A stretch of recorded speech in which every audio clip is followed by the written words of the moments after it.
SIR এর কাজ শুরু হতেই বাঁকুড়া জেলা তৃণমূলের দলীয় কার্যালয়ে রীতিমতো ওয়ার রুম তৈরি করে শুরু হলো এসআইআর এর কাজের তদারকি। আজ সকাল থেকে রীতিমতো দলীয় কর্মীরা দলের জেলা কার্যালয়ে বসে গোটা জেলায় এসআইআর এর কাজের উপর নজরদারি চালাচ্ছেন। তৃণমূল নেতৃত্বের দাবি, জেলার প্রতিটি অঞ্চলে দলের তরফে এসআইআর এর কাজে নজরদারি চলছে। সেই কাজে নজরদারির পাশাপাশি কোথাও কোনো সমস্যা হলে তা জেলা কার্যালয়ের ওয়ার রুম থেকে সমাধানের চেষ্টা করা হচ্ছে। সকাল থেকেই রীতিমতো একাধিক ল্যাপটপ ও ট্যাব ঘুরে ওয়ার রুমে দলীয় কর্মীরা নজরদারি চালাচ্ছেন। টেলিফোনে প্রতি মুহূর্তে যোগাযোগ রাখা হচ্ছে দলের অঞ্চল ও ব্লক স্তরের তৃণমূল কর্মী ও বিভিন্ন বুথে কর্মরত বিএলওদের সঙ্গে।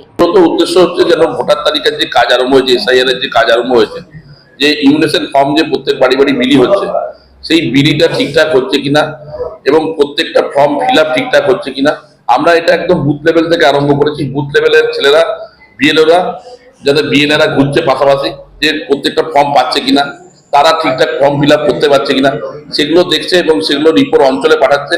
অঞ্চলের থেকে রিপোর্ট আসছে আমাদের ব্লকে, ব্লক থেকে রিপোর্ট আমাদের জেলায় আসছে। একদম মনিটরিং সিস্টেমের সিডির মতো কাজ চলছে এবং আমরা বিকেলের মধ্যে জানতে পারবো যে প্রত্যেকটা অঞ্চলে কোথায় কি কাজ চলছে, কোন বুথে কি কাজ চলছে, তার আমাদের ডাটা আমাদের কাছে চলে আসবে। দেখুন, একটা কথা বলি, মমতা বন্দ্যোপাধ্যায় যেরকম প্রত্যেকটা প্রকল্প নিয়ে মানুষের কাছে আছেন, প্রত্যেকটা মানুষ যাতে পায় সেই কাজ করেন। উনি আজকে আমাদেরকে নির্দেশ দিয়েছেন যেন কোনো মানুষের কোনো অসুবিধা না হয়, প্রত্যেকটা ভোটার যেন নিজেরা সুযোগ সুবিধা পায়। যে ভোটারের অসুবিধা হবে আমাদেরকে জানালেই আমরা তাদের কাছে ছুটে যাব। তার যাতে ইমিউনেশন ফর্মটা ঠিকঠাক ফিল আপ হয়, সমস্ত নথিপত্র ঠিকঠাক জমা পড়ে, সেই ব্যবস্থাপনার জন্য আমরা এই ক্যাম্প তৈরি করেছি। এবং এই ক্যাম্প আমাদের দীর্ঘদিন যাবত, মানে যতদিন এসআইআর এর কাজ চলবে, 1 মাস যাবত, আমাদের 1 মাস যাবত এসআইআর এর ক্যাম্প চলার সাথে সাথে আমাদের এই ক্যাম্পও চলবে।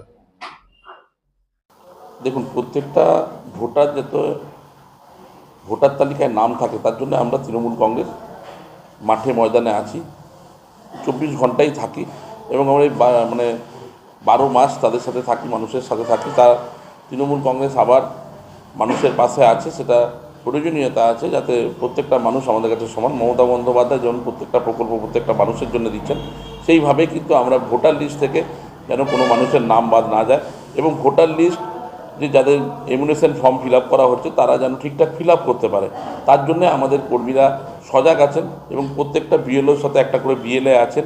তারা বাড়ি বাড়ি যাচ্ছেন, ফর্ম দিচ্ছেন, ফর্ম যাতে ঠিকঠাক ফিল আপ হয়।